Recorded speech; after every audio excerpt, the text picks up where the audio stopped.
Welcome back to another episode of the Sports Den Podcast. I'm your host, Jonathan Hooker. You see Izzy, so you know we're here to talk some ball. Izzy, college basketball season is now hitting their stride. Um, your first thoughts on this college basketball season and a very important matchup that happened this past weekend. Well, before we get to the matchup, I'll just talk about the sport as a whole. But college basketball has been great this year. It's probably the most fun I've had watching college basketball in a long time, and it just makes me that much more excited for March Madness when that comes up. Conference tournaments, we're getting to down the stretch of conference play here, which is crazy because I feel like the season just started. But college basketball has been amazing this year, and I know that there's all the drama with the G League and players, pro players coming in, whatever, trying to ruin the viewing experience. But in terms of the games themselves, they've been amazing. Big Ten games, Big 12, SEC, ACC, whatever conference you want to. Even the mid majors have been doing their thing. Like college basketball has been amazing so far this year, and I can't wait to see how the season ends. Okay, cool.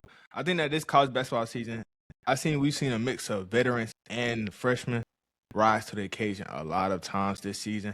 I think that that's what we want as college basketball fans is seeing players rise to the occasion, seeing players meet their moment.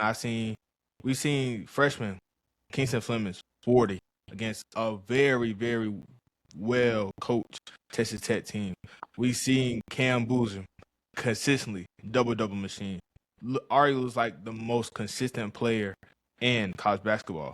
We've seen JT Toppin for Texas Tech take over against Houston. We've seen a lot of freshmen take over. So the freshman takeover has been happening. So let's talk about the matchup that everyone wants to talk about. BYU versus Kansas. What did you see from that game? I have a PSA for every NBA GM that's gonna have that could have the first overall pick in next year's draft or this year's draft. You don't select Darren Peterson, you are going to get fired. I think that's been clear for a little bit now, but I think yesterday made it even more clear.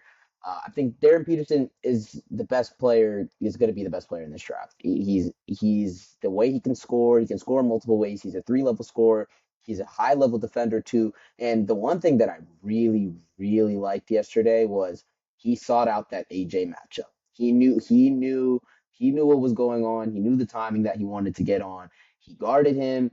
He went at him in the pick and roll. He had it on the wing. He literally waved off the ball screen, saw AJ guarding him, and just went to his fadeaway, and it was cash. And I know he didn't play much in the second half because of the cramps and whatever.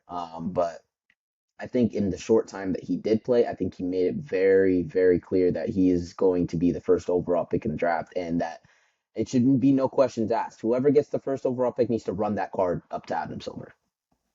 Yeah, for sure. I think that for what this game showed me was that Darren Peterson was the most probably exciting 20 minutes of everybody's lives in the past couple of weeks.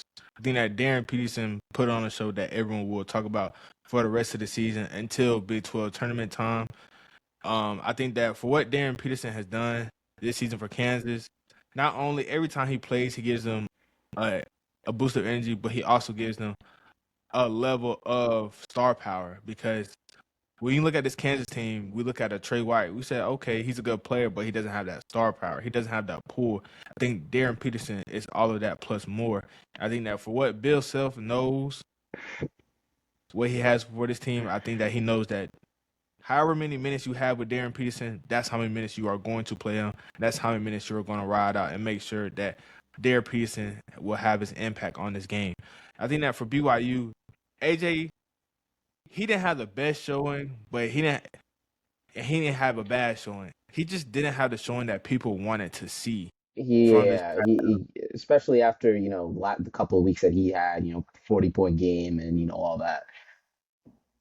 Yeah, for But sure. he just like it was you're gonna have tough games, and that's just the reality. Kansas is one of the toughest places to play in college basketball. You can talk to any player that's been in that environment. It doesn't matter if you're a generational freshman or if you're a fifth year senior. Your first time in Allen Fieldhouse is not gonna be pretty. Like it's a tough environment. Kansas always, shows out when they're playing in front of their home fans. So, AJ yesterday he didn't show me anything. We're like, oh wow, that's concerning. Like he didn't like, he still played the same way, pretty much, Yeah. and he's top three player in this draft. Whether or not him or Cam Boozer for that second spot, I think comes down to preference. But he's gonna be a top pick still, and BYU is still gonna be in the national title mix as well. I was really impressed with Richie Saunders though. He looked really great yesterday. He had Yeah. 33 points. So Yeah. yeah. For NBA scout who was there for Darren Peterson and AJ, I think you wrote down Richie Saunders' name in bold letters. I think that for what Richie Saunders did, I think what made it so interesting to watch his play is that we all know he could shoot. But the way he was crashing the glass, the way he was fighting for extra possessions for his team, that's something you have to write down and say, that can be a really good role player in this league and that he will have a very long career if that effort sustains when he goes to the league. So I think that that's one of the things that makes Richie Saunders a very good player for college and even when he gets to the league. Well, yeah, he's their leader. So, he does all the little things. He defends, he rebounds. He's been there 4 years. Like, he knows the drill. Like, he knows, what it takes to win games. He's played in high level March Madness games. So, I wasn't surprised about him, meeting the moment yesterday. But yeah, I agree. I think, he's definitely going to be in the mix, next year in terms of, maybe second round pick, two-way contract, that sort of thing. He definitely deserves a chance. I mean, shooting always translates, in my opinion, no matter what level you're at. So, the fact that he can already floor space to that level, I think is encouraging for his draft prospects. Yeah, for sure. And I think that for what the ceiling is for BYU, everyone's calls national championship contenders, but I think we need to see them win a big time game. And they have opportunities coming up, but it seems like every time they have a game like this, they come up a little bit short. And I think that what makes this team like, okay, they're good, but how good are they? How truly good are they? Can they separate themselves from good to elite, or can they just stay at good? Because right now, they lost to Kansas. They had a chance to Oh beat yeah, Arizona, lost to Arizona, lost to Texas Tech. Their best and win we so talked about far. that, I believe last month when we were Yeah, saying they got this tough stretch. Like at four of their first five, like four of their like five games, going to be tough against Big 12 favorites, national title favorites, and we'll see if they can come out 2-1, 3-0 in that stretch. Oh, okay, BYU may be the national title favorite, but they went 0-3, so yeah, it's a little tough, And I know they have Houston coming up, I believe, yeah. this They week, have, next Saturday, so yeah, at they have home. Houston next So Saturday, and that's then going to be another barometer, going up against another top draft prospect, Kingsley Flemings, who I know you love. So Kingston Flames FC, man. That's all I gotta yes, say. sir. But for what it is, I think that they have opportunities to show that they can be a part of the league because at the end of the season they play Texas Tech at home, but then they Yeah, have to go on the road during this to month Arizona. to Arizona. So they just played in a tough environment in Allen Fieldhouse. Now can they go over to Arizona and take their mistakes from Allen Fieldhouse and correct them to make it a game against Arizona because they only lost by 3 when they played against Yeah, Arizona. So I feel like this yeah, can be a because really good on their chance. schedule for the rest of the season, they have four ranked opponents. So you have Houston, you have Arizona, you have Iowa State, and you have Texas Tech. Um, Three of those games are at home. So honestly, you need at least two 2. wins in that stretch for me to be like, okay, BYU, they can make a run. If you go 0-4, like I don't know if I can take you seriously as a contender, but I don't think they will. I think they'll get at least two of those games. I think. Yeah. Another underrated team, another underrated matchup that I'm looking out for is them versus UCF. Because we just Mm-hmm. saw UCF upset Texas Tech, Mm-hmm. and they have looked really good. They're a tournament team. Let's call it what it is. They're a tournament Yeah, team. they are. Uh, UCF team full of transfer. Uh, Riley Kugel leads them in points with averaging 15 a game. I think that veteran has played with Florida, has played with Mississippi State, has been a guy at Mississippi State, was a very crucial rotational piece at Florida. And I think that him versus AJ, it'll be a very enticing matchup to see what goes on between the two. But that's a game where I can say, if they don't come to play, UCF can win the game.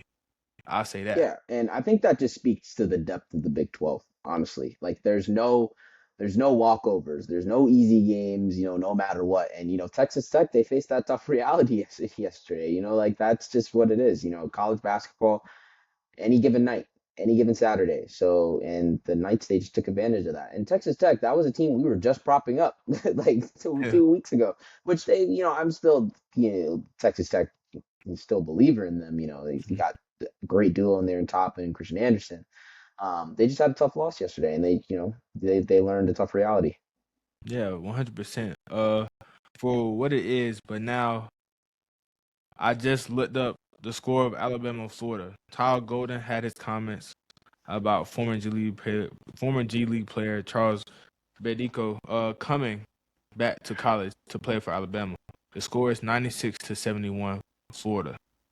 Uh he did say they can get whoever, they can try and do whatever to favor them in this game, but Florida will come out on top. And Todd Golden, your words match your actions. You got your Yeah, I guys ready. mean, they are destroying them on the glass, 43-32. Janaleu has 17 boards, Condon 25 points, Thomas Howe 22 points. Like their front court came to play, which I Yeah, don't think is a coincidence. Because what yeah, position does Badako play? center. Exactly. Not surprised. Yeah, and he started. Yeah, Florida's figuring it out. They are. They had a little bit of that rough start, trying to integrate, a lot of new faces after, winning the national championship, but they're figuring it out. Boogie Flan looks a little more comfortable. Xavier Lee is showing you more flashes here and there, and they're playing through their front court. That's their strength, with Chinaleu and Condon and Hauf, and, you got Handel Gluten off the bench as well. Like, that's the strength of this Florida team. And last year was kind of, their guard play, and they kind of, just flipped it this year. So. Yeah, but Boogie Flan's having a very underrated game. I think we'll talk about that front court a lot, but Boogie Flan, 14 points, 8 assists, 8 steals. Mm. Yeah, I So, mean he's taking that matchup yeah, with Holloway and Philin the final, Jr. and yeah, yes. man, But, Philin Jr. is another guy I really like for Alabama. I yeah. think he's also another guy that kind of gets under the radar a little bit, with all the talent that's in college basketball. But he's been very good for the Crimson Tide. Yes, but one thing I can say about this season for college basketball is that this freshman class,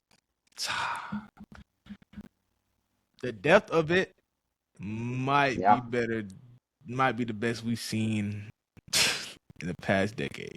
I'm not gonna lie to you. might The be the just best ever. the depth, like just in general, Yeah, because I mean we'll see how these guys man, translate to the league, but if this is this could be one of those classes that we talk about with 84 and 1996, 2003. We could see that with this class, honestly. I don't think that it's far fetched to say, and I think that's a reality we all need to accept that this draft class, this 2026 freshman class, or 2025 technically, um, is going to be up there with some of the best of all time. If these guys translate to the NBA, which I think they will. yeah, for sure. And mind you, this is Cooper Flagg's class as well. Yeah, we could have had Cooper Flag in this, which is insane because his class was also relatively stacked as well. But and I saw this take from Jamal Mashburn, which I think is complete BS. About Cooper Flag would be the sixth best freshman in college basketball. No, he would not be the sixth best freshman. He would be. I could see you liking Darren over him, which I wouldn't be mad at, if we're talking about like college players. Yeah, But you just saw, and first of all, and you're saying that after Cooper just dropped 50 this week, pretty much 49 or whatever it was against Charlotte, yeah, which I thought was just weird timing. But yeah, Cooper would be, I think, yeah, second best freshman, or first. He'd be one or the two after Darren. I don't think he would be sixth. I think that was ridiculous. Just wanted to say that. yeah. I just think one thing I can't stand is like the older generation of players that hate on the younger generation. Like it's So yes, bad. Like why are we it's hating? my problem. Like I feel like in a space like this and how beautiful basketball is, it's like you're always handing over the torch, and it's like Now it's like you're hesitant to hand over the torch just because they're younger, just because things are a little different from how you played. And it's just like you got to give credit where credit is due because Cooper Flag wouldn't say anything crazy about Jamal Mashburn because the main thing Cooper Flag would probably say is like, I don't know who that is. Like I think he was a good player, but that was it. But other than that, Yeah. like there's no He wasn't even slight born when towards Jamal you. Mashburn was tearing it up in Kentucky. Yeah, You know, so it's like why hate on the young guys? You know what I'm saying? But yeah, I think we just need to celebrate the game a little bit more.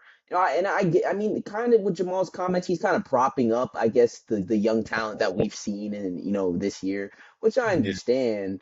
But at the same time, you don't got to do that and then try to bring, Cooper down, a little bit, because he would not be the sixth best freshman if he was playing right now. I think the only one you could give the argument for is Darren Peterson. That's the only one. TP, I think he would yeah. be better than AJ. I think he would be better than his running mate at Duke, Cam Boozer. I think he would be better than both of them. I think what makes Cooper a more exciting prospect than AJ. Everyone talks about AJ scoring, but that's it. And his motor. Coop has the same motor. Coop plays better defense, if we're being honest. Coop has better vision as a ball handler. Coop was Cooper doing can't. everything at Duke. Yeah, Coop was Duke basically. If we're being honest, Coop was Yeah, Duke, and he then and he then was he was their system. Like he yeah, would and now we're seeing it with Cam Boozer. He's their entire system. Cooper Flag was their entire system. And I know yeah, Khan was like great. I know they had Tyrese Proctor. I know they had Zion James. All those guys, but they went and Malawach. They went as Cooper went. yeah, and That's why they went as far as they did. yeah, and I think for Duke this year, we've seen John Shire make the switch from Caleb Foster to being a starting point guard to now we're seeing Caden Boozer. Like you said, this is now the time of the year where we see one Duke guard step up in the moments. Like we've seen Isaiah Evans from time to time, but now it's like who's going to be the point guard? Who's going to be the guy to keep things afloat, keep things sane when things are getting tough? And I think that John Shire is trying to make Caden Boozer to be that guy, and I think for right now until March, we'll see how he fares. But I think with Duke's schedules coming up, they play North Carolina in a week. Yeah. They play North Carolina this Saturday. So what I want to see from the guards, from Duke guards this weekend, is them having control over the game. Like, yeah, everyone's gonna be excited about the front courts with Wilson and Boozer and all the highlights And and all the Vassar, headlines. yeah. Yeah, but the guard play, if Duke guards can have a really good game against North Carolina, I think more eyes will be put on how good this team can truly be and what's their ceiling. Because right now, people can say Final Fours, people can say a national title. Right now, I'm hearing more Final Four than national title. But I think that if a Duke guard can elevate his play this season in a primetime matchup like that, on the road in Chapel Hill, I think Yeah.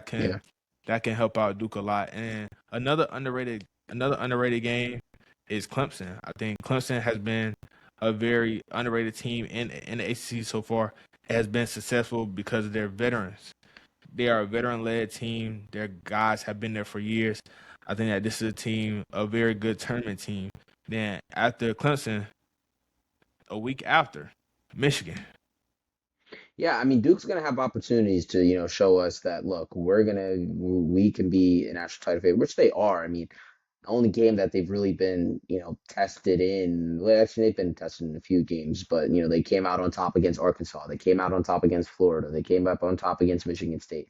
Texas Tech was the only time they really came up short. So I'm looking at this weekend like it's like you said, which guard can, step up in that situation?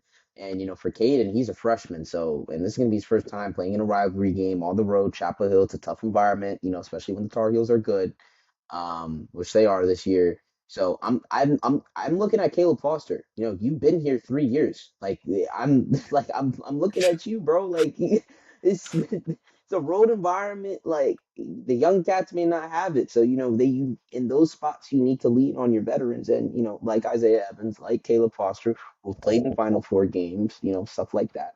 So I'm looking at those guys. To step up the most against the Tar Heels. Yeah, okay.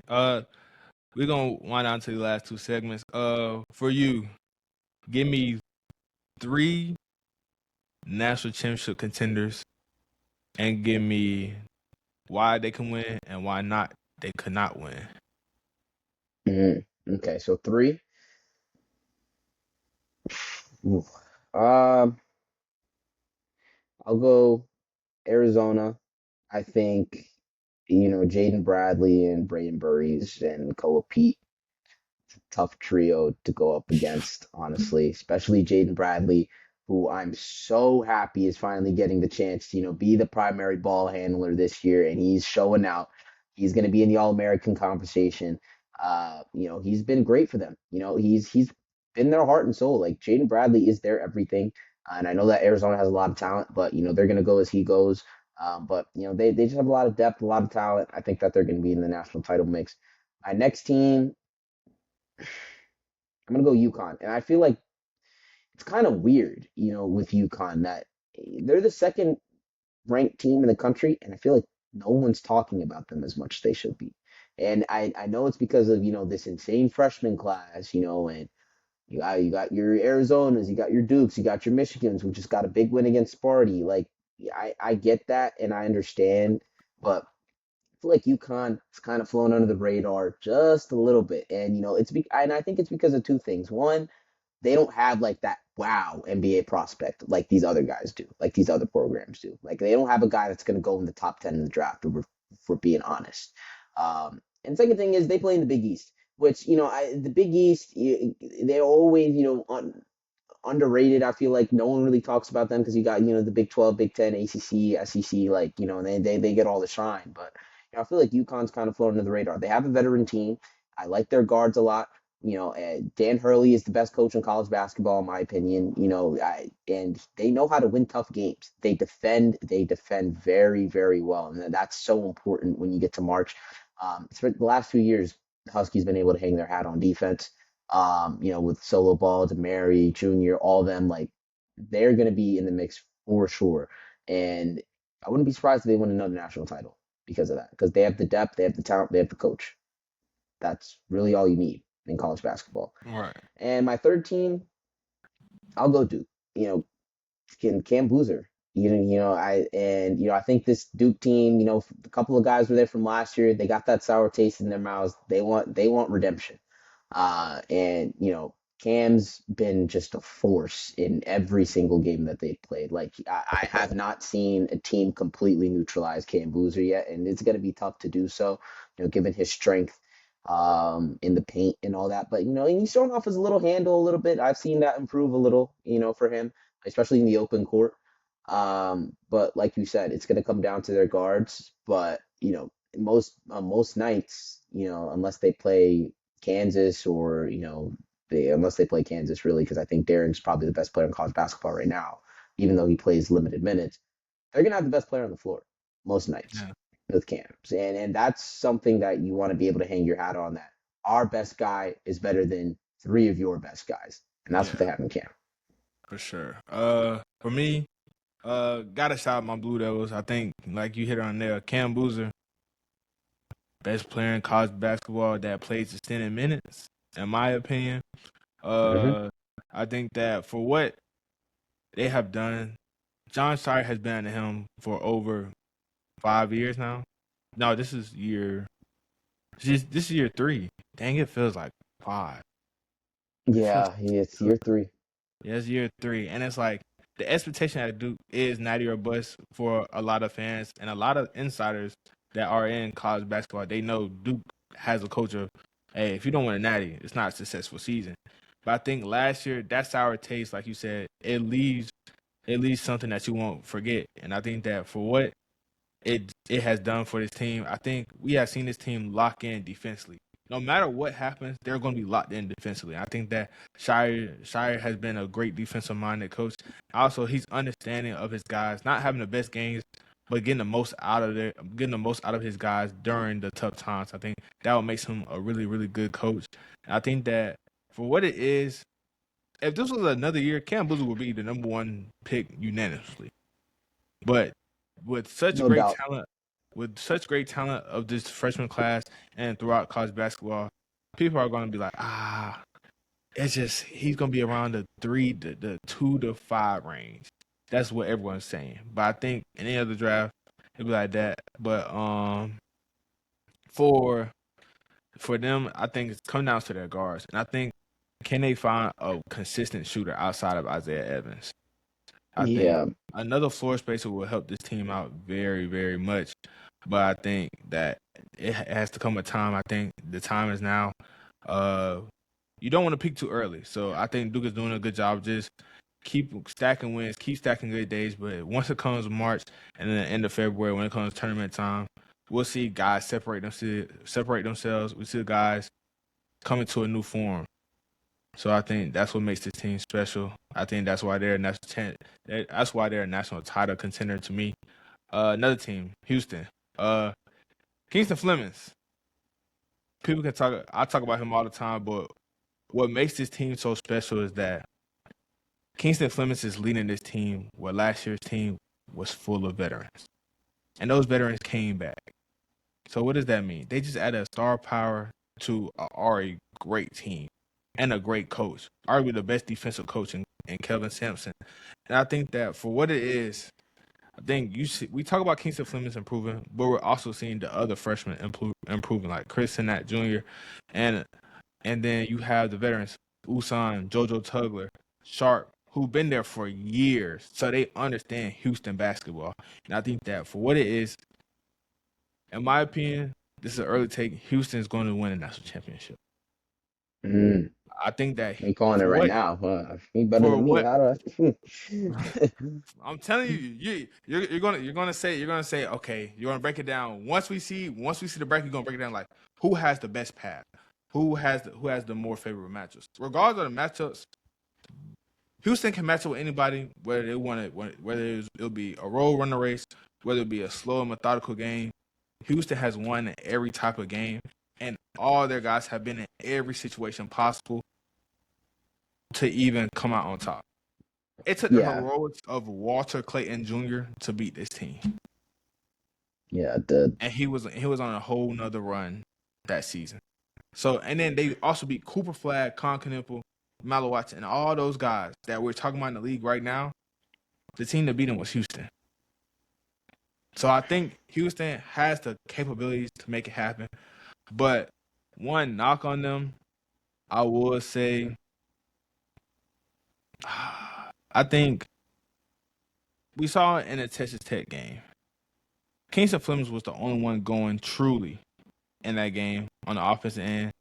And just being in foul trouble can be a thing. And I think that for what it is, I think that they need to have another guy who you can put the ball in your hands, go scores. Go one on one. We need you going one on one. I think that for what it is, we'll see if they can continue to find it. Because Sharp is a great shooter. Let's get it wrong. He's a volume shooter, but can he score consistently off the dribble?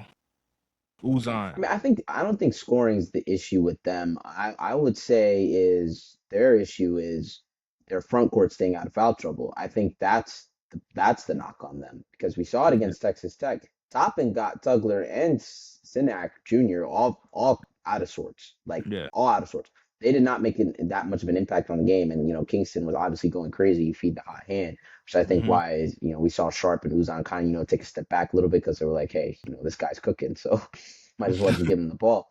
But I think it's their front court, which is kind of crazy, like weird to say because Houston's strength has always been their front court. And it's not like that their front court's a weakness or anything. Don't get me wrong. I think Tugler and Shinak are two very, very good players, to have, leading your big men.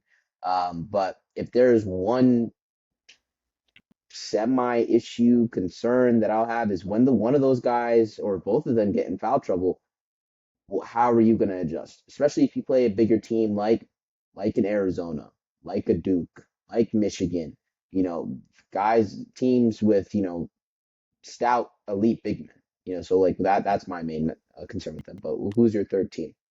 Third, we talked about Arizona. We both Hmm. talked about Duke. Can I say Michigan? Yeah, I they would be fourth, and if we did Yeah. more teams, they would be I'd fourth for me. say for me, it would be Michigan, then Texas Tech. That would be my fourth. Yeah, Texas Tech would be my fifth. Yeah. Yeah. But I think Michigan, for what we've seen them, the first half go on the road against a rival, they dominated. And the emergence from the ground up from Elliot Cadeau has been a very Jersey represent Elliot Cadeau. Sorry. nah, nah, but it's like for what Elliot Cadeau withstood throughout his time in North Carolina was very hard on a player. But then we always talk about how the transfer portal is not good for a lot of guys. It's not good to say, "Oh, the grass is greener on over here." But for Cadeau, we see him average double digits. We see him take control of games where the pace of play is truly on Elliot Cadeau. Then you have Mara, you have Lindenborg, you have Johnson. But I think what makes this team so special is Dusty May. Dusty May has got a collective, talented group of guys to buy into his system and understand that these games that we're winning, we need to consistently go ahead and show why we're the number one team in the nation. Because they had a number one spot for a little minute until they took that one loss to Wisconsin. Now, they beat in Nebraska. They beat in Michigan State on the road. And Yeah, I I have think no that, concerns. No yeah, concerns about Michigan, yeah, I think honestly. that for what it is, I think Michigan, they have the perfect group of guys to do it, and they're all veterans. They're all veterans, and I think that they all understand that it's not oh, what do I have to do to win this game? It's like what do we have to do as collective to win the game? I think that's what makes this Michigan team very special. And for the remaining schedule, and their last 6 games, 3 of them, no, 4 of them are ranked. 2 of them on the road. You have Purdue at Purdue, which is very hard to win in there. You have Duke the following game. And then you go on the Hmm. road to Illinois. And Yep. And does, then you're on the road at Iowa, which is does not an Colin easy Boswell get game. back? Does Colin Boswell get back from Illinois by that time? Um, I'd have to check his timeline, but probably that's like 4 weeks from now. Maybe. Yeah. So then, and then you end it Actually, off. it's Yeah, check Colin. Because I feel oh yeah, like, they just got an update on his hand injury. Yep. Um, he's progressing nicely, Underwood said. They're just waiting for the swelling to go down. He just did shooting drills though with his left hand. So he's supposed to come back mid-February. So he'll be back by then. yeah. So that's going to be a really good game for Michigan guards, Boswell and Wagner. For Illinois, Wagner dropping Wagner, man. 46 Damn, we against got some good freshmen in this yeah, class. Yeah. yeah, Didn't man. even That's what mention him. I'm saying. 46 points on the road. Didn't even mention Yeah, that. yeah, like in Purdue, like no, Like everyone knows how tough it is to win there. So him doing that, against and then Braden Smith, who's probably one of the best guards in the country, and he took it to them. Like, man, I was impressed. I was probably one of the more impressive games I've seen from freshman guard. Like, yeah, that moved me. Like, that moved me. Yeah. that Moody say okay, he just went from top 20 to now we can talk lotto with him. Maybe it's our lottery. Maybe you Yeah, keep playing, we can see you in the top 10, maybe. So, yeah, see. we can. No, we can. Yeah, by the end of the season, if you keep playing like this, 100%. Yeah, Yeah, easily. ain't nothing stopping him. So, Yeah, that's what I'm um, saying. And then also ending off with Duke, ending off with Michigan State. For the rivalry game. I think that's gonna be a very interesting one because we saw Fears and Cadeau go at it. It's like two yeah. play styles clashing. I think they're both similar. They both want the speed of the game at times, but they also want to have that control. I think Fears has more on his plate to score the basketball than Cadeau, but I think Oh, yeah. Yeah. both coaches love their point guards. I think you can tell with how the teams are ran.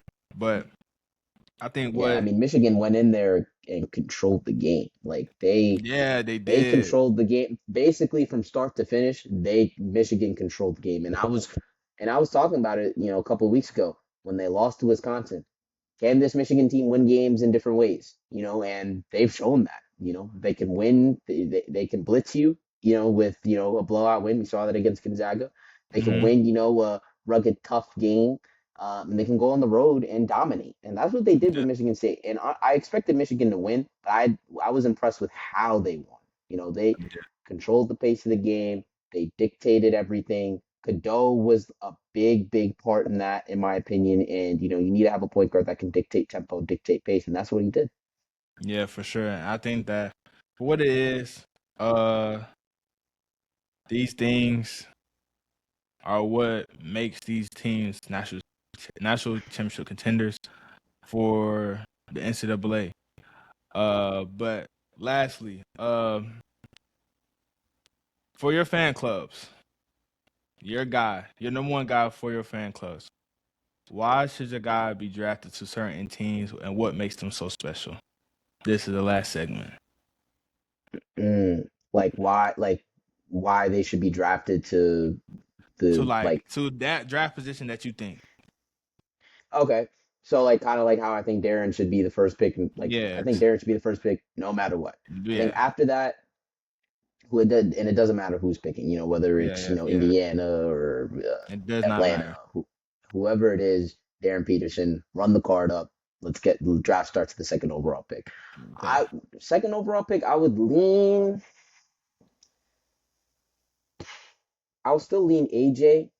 Because in the NBA nowadays, you kind of want to have that do it all, Mm-hmm. versatile kind of wing player, and I think AJ could definitely develop into that. Mm-hmm. I would take him second, Cam Boozer third. After that, no matter what, if Cam's still on the board at three, and I think it goes with AJ as well. Yeah. Whoever falls to three, you have to run the card up. In terms of that, fourth, I mean your guy, Kingston Flemings. I love him too.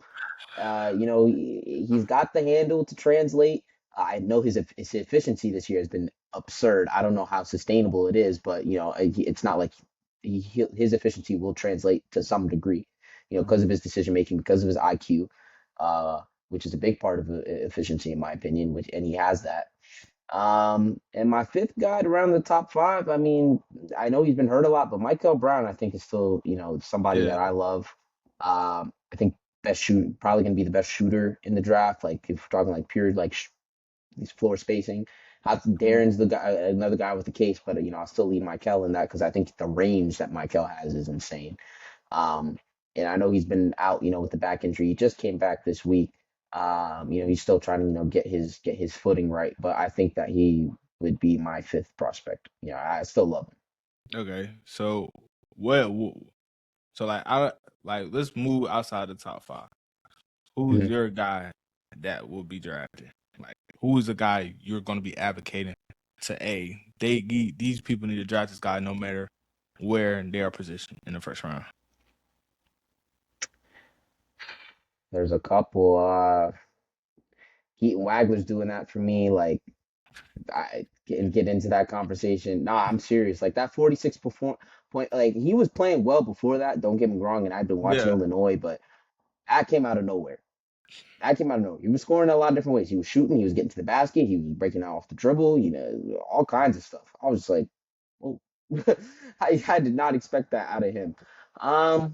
See another guy. I say Philin Jr. from Alabama. I really like his game. He's kind of got a little shade to him, like a little bit, in terms of how he scores, like the pacing, like the start stop a little bit, show like to do it the shoulder and everything. I like his game a lot. And I would say those two guys, would be the guys I go to bat for the most outside of the top five. Okay. For me, uh, I'm surprised you didn't say him, but Christian Anderson from Texas Tech. Oh yeah, yeah, Like, Christian. It's tough. It's like tough, man. I saw, It's a lot of talent. yeah, for what, because you told me about him, and I really watched it and dissect of what he does, brother. He's good. He's got the Yeah, good. He's got he's got it, man. he's He's got the got it. good. Like, yeah, honestly, yeah. He would probably be third if we did another one for guys I'm going to bat for. But Christian Anderson's revelation for Texas Tech. Been Yes, great. I think his efficiency from three, his floor spacing to go along with the big guy like Toppin. I think that's what that's what they need, and I think he brings it time and time again, and that's what makes this team so special. And for me, another guy, to play now. I think he can be in that conversation of you're not drafting for potential, but you're drafting to win now and contributions right now. I think it's Lindeborg. I Yeah. think I think Lindeborg can come into the league if a team was to draft, say, let's say Miami was to draft him, and it says, okay, we're in a playing team. Can he elevate us to a playoff team? Which I think he can because he was Hmm. in the lottery conversation while he was playing at UAB. Now he's playing at Yeah. Michigan, and he's the number one guy, and he's arguably their best defender because we seen guys go off on Michigan for a little bit, but once Lindeborg like, I got it, I got the assignment. You don't hear much from him after that. I think that Lindeborg, his tenacity on defense is something that can't be taught. And I think that his scoring He's a ability, pro-ready defender for sure.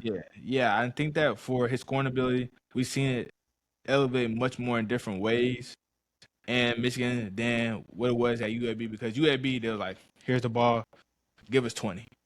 But at Michigan, it's like, all right, we're gonna run these sets. We want to play through this action.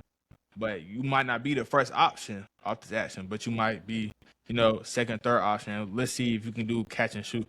Let's see if you can just be a good cutter. I think that he's playing basketball the right way at Michigan, cutting, knocking down his open jump shots. And I think that Lindenborg, I think when we talk about high level role players in the league that can reach that star potential, I think he's got the goods to do that.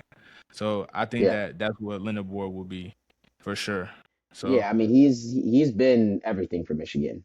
Kind of like how Cam has been for Duke. We talk about that, but Lindenborg has been, he is the system at Michigan, honestly. yeah, So, yeah, and yeah, for he's sure. shown that, and yeah, when you're kind of like in that play-in playoff mixing NBA, you're looking for more pro-ready guys. So, somebody, yeah, like I think you mentioned Miami. I don't know if Miami would, it depends on, if they end up making the move for Giannis and whatnot, what picks they're gonna have. But, I think that wouldn't be a bad landing spot for him.